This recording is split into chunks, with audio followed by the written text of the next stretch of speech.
All right, here it is, number 4. Ooh, Power of 5 is here. It's here. I'm super excited. Ooh, it looks so good, man. I'm super excited to do this unboxing. I created this to really try to help people live a life that's centered around execution. And this is a philosophy that's personal to me. It's taken me a long time to create this, but it's here now.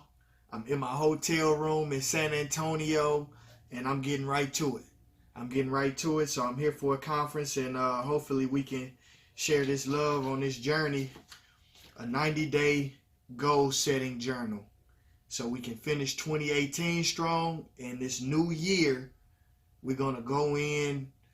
We're going to go crazy this year on executing, getting things done. That's what it's all about. Power 5, Power 5, Power 5, Power 5.